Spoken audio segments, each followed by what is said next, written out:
وَكُلًّا نَّقُصُّ عَلَيْكَ مِنْ أَنبَاءِ الرُّسُلِ مَا نُثَبِّتُ بِهِ فُؤَادَكَ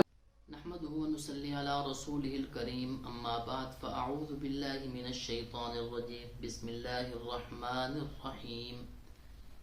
يا أيها الذين آمنوا لا تكونوا كالذين آذوا موسى فبرأه الله مما قالوا وَكَانَ عِنْدَ اللَّهِ وَجِيهًا صدق اللہ العظیم۔ محترم سامعین اکرام، سلسلہ قصص النبیین قدم بقدم میں ایک مرتبہ پھر میں آپ سے مخاطب ہوں۔ گزشتہ نشست میں ہم نے قارون کا تکبر ذکر کیا تھا۔ آج کی اس نشست میں ہم موسیٰ علیہ السلام کے مقام اور مرتبے کو بیان کرنے لگے ہیں۔ اللہ تعالیٰ کے ہاں حضرت موسیٰ علیہ السلام کا بڑا مقام و مرتبہ تھا۔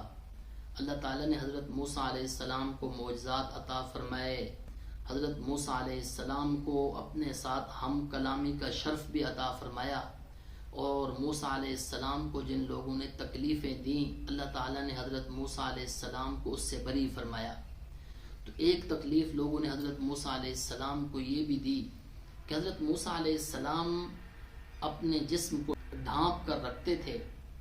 تو بنی اسرائیل کے لوگوں نے یہ کہنا شروع کر دیا، لگتا یہ ہے کہ موسیٰ علیہ السلام کو کوئی بیماری ہے، کوئی عیب ہے جس کی وجہ سے یہ اپنا جسم ڈھانپ کر رکھتے ہیں۔ تو حضرت موسیٰ علیہ السلام ایک مرتبہ نہا رہے تھے، غسل فرما رہے تھے، اپنے کپڑے اتار کر ایک پتھر کے اوپر رکھے تو پتھر وہ کپڑے اٹھا کر دوڑ پڑا، اور بنی اسرائیل کا مجمع جو تھا اس کے سامنے جا کر کھڑا ہو گیا۔ تو موسیٰ علیہ السلام کو انہوں نے دیکھا، موسیٰ علیہ السلام کا بدن انہوں نے دیکھا، یعنی بنی اسرائیل نے، تو ان کو پتہ چل گیا کہ موسیٰ علیہ السلام کو کوئی بیماری نہیں ہے۔ تو اللہ تعالیٰ نے قرآن مجید میں اسی کو ذکر فرمایا، یا ایھا الذین آمنوا لا تکونوا کالذین آذوا موسیٰ، اے ایمان والو ان لوگوں کی طرح مت ہو جانا جنہوں نے موسیٰ علیہ السلام کو تکلیف پہنچائی۔ فَبَرَّأَهُ اللَّهُ مِمَّا قَالُوا، جو کچھ وہ کہتے تھے اس سے اللہ تعالیٰ نے موسیٰ علیہ السلام کو بری فرمایا۔ تو موسیٰ علیہ السلام کو اللہ تعالیٰ نے یہ مقام و مرتبہ عطا فرمایا، اور نبی کریم صلی اللہ علیہ وسلم نے ارشاد فرمایا کہ کل قیامت والے دن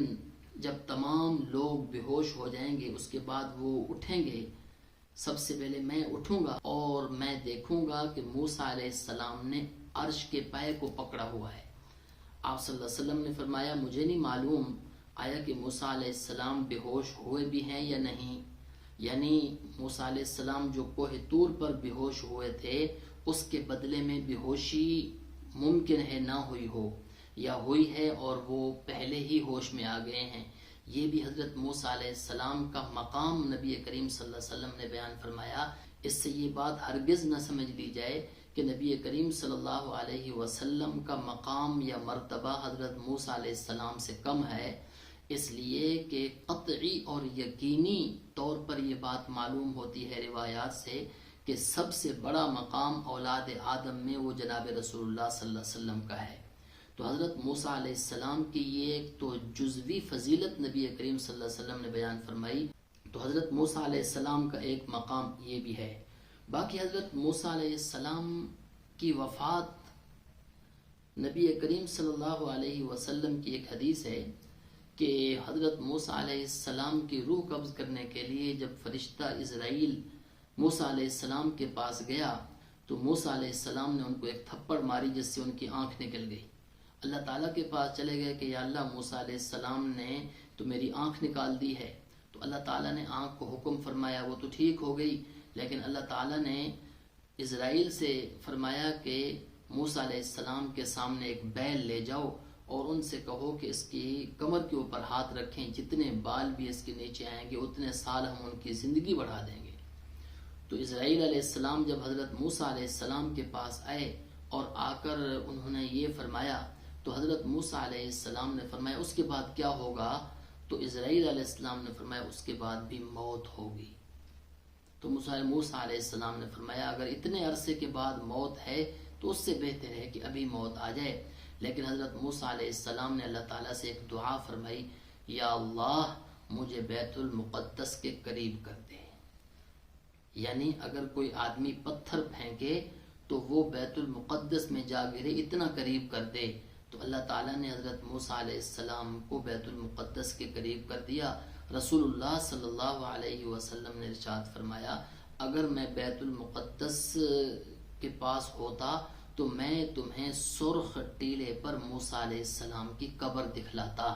تو حضرت موسیٰ علیہ السلام کی قبر وہ بیت المقدس کے قریب ہے۔ تو حضرت موسیٰ علیہ السلام کو اللہ تعالیٰ نے بہت سارے انعامات بھی عطا فرمائے تھے، اور حضرت موسیٰ علیہ السلام کو اللہ تعالیٰ نے کلامی کا شرف بھی عطا فرمایا۔ وآخر دعوانا ان الحمدللہ رب العالمین۔ وَكُلًّا